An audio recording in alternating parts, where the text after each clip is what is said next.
Shalom, selamat pagi. Perkenalkan, nama saya John Pakpahan. Hari ini hari Sabtu, tanggal 3 September 2022.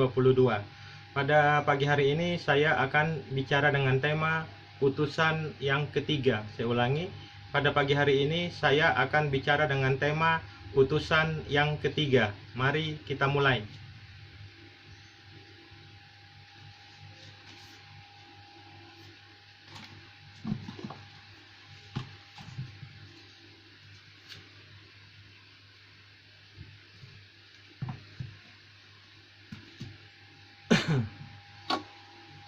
Kita mulai. Utusan yang ketiga. Kisah penduduk sebuah kota yang harus menjadi pelajaran bagi penduduk Mekah. Kita lihat Al-Quran, surat 36, surat Yasin ayat 13 dan ayat 14. Dan buatlah bagi mereka suatu perumpamaan, yaitu penduduk suatu negeri ketika utusan-utusan datang kepada mereka. Ayat 13. Kita lihat tafsir Al-Muwassar, Kementerian Agama Saudi Arabia. Dan buatlah wahai Rasul sebuah perumpamaan bagi orang-orang musyrik dari kaummu yang menolak dakwahmu, agar mereka bisa mengambil pelajaran darinya, yaitu kisah penduduk sebuah desa tatkala para utusan datang kepada mereka, yaitu tatkala kami mengutus 2 orang rasul kepada mereka untuk berdakwah kepada mereka untuk beriman kepada Allah dan meninggalkan ibadah kepada selainnya. Maka penduduk desa itu mendustakan kedua utusan tersebut. Maka kami menguatkan keduanya dengan utusan ketiga. Maka ketiga utusan tersebut berkata kepada penduduk kampung tersebut, wahai kaum, sesungguhnya kami ini diutus kepada kalian. Ayat 14. Yaitu ketika kami mengutus kepada mereka 2 orang utusan, lalu mereka mendustakan keduanya. Kemudian kami kuatkan dengan utusan yang ketiga, maka ketiga utusan itu berkata, sesungguhnya kami adalah orang-orang diutus kepadamu. Kita lihat tafsir Al-Muwassar, Kementerian Agama Saudi Arabia. Dan buatlah wahai Rasul sebuah perumpamaan bagi orang-orang musyrik dari kaummu yang menolak dakwahmu, agar mereka bisa mengambil pelajaran darinya, yaitu kisah penduduk sebuah desa tatkala para utusan datang kepada mereka, yaitu tatkala kami mengutus 2 orang rasul kepada mereka untuk berdakwah kepada mereka untuk beriman kepada Allah dan meninggalkan ibadah kepada selainnya. Maka penduduk desa itu mendustakan kedua utusan tersebut. Maka kami menguatkan keduanya dengan utusan ketiga.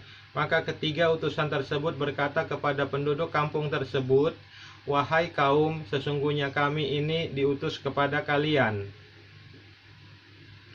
Musafir klasik semisal Al-Suyuti, Ibnu Katsir, dan Nawawi Bantani sepakat bahwa yang dimaksud As-Saf al-Qaryah adalah Antokia, sebuah kota di bawah kekuasaan Romawi. Dalam Al-Misbah, Quraisy Shihab menyebutnya dengan Antioquia, sebuah kota lama di hulu sungai Al-Asi, saat ini termasuk dalam wilayah Suriah. Menariknya, Quraisy Shihab memiliki analisis berbeda dengan musafir-musafir di atas. Quraisy mengatakan bahwa Antioquia ini tidak mempunyai rekam jejak buruk terkait dengan pembinasaan penghuninya, baik di masa Nabi Isa Al-Masih alaihissalam maupun sebelumnya. Sedangkan kisah As-Saf al-Qaryah tersebut bercerita tentang pembinasaan suatu kaum akibat pembangkangannya. Lebih lanjut, ia mengatakan bahwa penduduk Antioquia dikenal sebagai penduduk pertama yang menerima risalah Nabi Isa Al-Masih alaihissalam.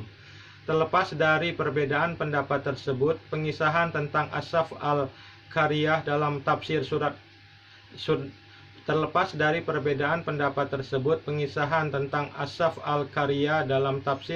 surat surat Yasin ayat 13-14 ini merupakan peringatan kepada orang-orang yang ingkar kepada risalah Nabi Muhammad SAW tentang bagaimana As-Saf al-Qaryah tersebut juga mengingkari risalah Nabi Isa Al-Masih alaihissalam dan akhirnya dibinasakan oleh Allah SWT.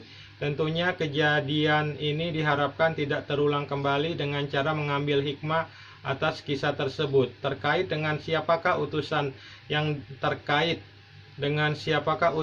diperintahkan untuk berdakwah kepada Ashab al-Qaryah, para musafir, berbeda pendapat. Terkait dengan siapakah utusan yang diperintahkan untuk berdakwah kepada Ashab al-Qaryah, para musafir, berbeda pendapat. Ibnu Katsir mengatakan ketiganya bernama Sadik, Sakduk, dan Syalum. Al-Sawi mengatakan Sadik, Masduk, dan Syamun. Sedangkan Al-Bantani mengatakan Yuhana, Paulus, dan Syamun. Setiap musafir mempunyai argumentasinya tersendiri dalam menentukan nama-nama tersebut. Saya ulangi, setiap musafir mempunyai argumentasinya sendiri dalam menentukan nama-nama tersebut. Untuk mengetahui lebih lengkapnya tentang riwayat mengenai perbedaan-perbedaan tersebut, bisa merujuk pada kitab Al-Dur Al-Masyur fi Al-Tafsir bi Al-Matsur karya Jalaluddin Al-Suyuti. Namun yang terpenting adalah bagaimana fakta ketiga utusan Nabi Isa al-Masih alaihissalam tersebut diingkari oleh Ashab al-Qaryah. Dikisahkan bahwa tiga utusan tersebut tidak datang secara bersamaan. Dua utusan lebih dahulu mendatangi Ashab al-Qaryah. Mereka mendakwahkan risalah Nabi Isa alaihissalam kepada penduduk wilayah tersebut. Namun Al-Sawi, kedua utusan ini juga memiliki kemampuan menyembuhkan segala penyakit, dan salah satu cara dakwah yang dipakai mereka adalah menyembuhkan berbagai macam penyakit. Salah satu penyakit yang berhasil disembuhkan adalah kelumpuhan yang diderita. Saya ulangi, salah satu penyakit yang berhasil disembuhkan adalah kelumpuhan yang diderita salah seorang dari Ashab al-Qaryah. Namun tetap saja mereka semua ingkar terhadap kedua utusan tersebut. Al-Sawi mengisahkan bahwa dakwah keduanya berakhir tragis, yakni mereka berdua berakhir di tiang disalib. Lalu Allah datangkan lagi seorang utusan untuk mengukuhkan kebenaran yang disampaikan dua orang sebelumnya, namun hasilnya sama saja. Mereka tetap mengingkarinya. Dari kisah ini, hikmah apa yang bisa kita dapat mengenai hal ini? Quraisy mengemukakan analisis menarik. Menurutnya, ayat ini merupakan salah satu bukti menyangkut kebebasan beragama. Pasalnya, meskipun Allah SWT telah mengukuhkan kebenaran para utusan tersebut, namun Allah SWT tidak memaksakan mereka untuk percaya, karena tugas seorang pengajar kebaikan hanyalah menyampaikan, bukan memaksakan. Hal itu terbukti dengan sikap kepasrahan yang dimiliki oleh ketiga utusan tersebut, dan juga sikap yang dimiliki oleh Nabi Muhammad SAW ketika menghadapi kaumnya. Tidak pernah ada pemaksaan apapun, karena sejatinya perbuatan dan pilihan setiap orang akan kembali kepada dirinya sendiri. Quraisy Shihab mengatakan bahwa Allah SWT hanya menerima keimanan yang tulus, sehingga setiap orang bebas memilih jalan yang dikehendakinya. Ini penjelasan dari John Pakpahan tentang utusan yang ketiga. Ini penjelasan dari John Pakpahan tentang utusan yang ketiga tersebut. Keterangan dari John Pakpahan, definisi perumpamaan.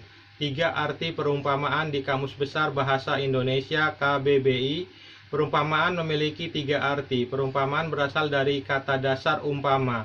Perumpamaan adalah sebuah homomim. Perumpamaan adalah sebuah homomim karena arti-artinya memiliki ejaan dan pelafalan yang sama, tetapi maknanya berbeda. Perumpamaan memiliki arti dalam kelas nomina atau kata benda, sehingga perumpamaan dapat menyatakan nama dari seseorang, tempat, atau semua benda dan segala yang dibendakan. Perumpamaan nomina kata benda peribahasa yang berupa perbandingan. Contoh perumpamaannya adalah bagai anak ayam kehilangan induk. Perbandingan ibarat contoh, masak ibumu kau umpamakan parasit, keterlaluan perumpamaanmu itu.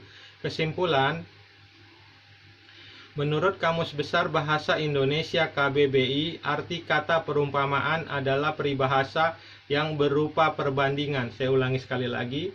Kesimpulan, menurut Kamus Besar Bahasa Indonesia KBBI, arti perumpamaan adalah peribahasa yang berupa perbandingan. Contoh, perumpamaannya adalah bagai anak ayam kehilangan induk. Artinya, arti lainnya dari perumpamaan adalah perbandingan. Al-Quran surat 36 Yasin ayat 13-14 ini bukanlah sebuah perumpamaan, tetapi sebuah cerita tentang 3 orang utusan Allah SWT ke suatu negeri. Saya ulangi sekali lagi. Al-Quran surat 36 Yasin ayat 13-14 ini bukanlah perumpamaan, tetapi sebuah cerita tentang 3 orang utusan Allah SWT ke suatu negeri. Saya ulangi sekali lagi karena ini sangat penting.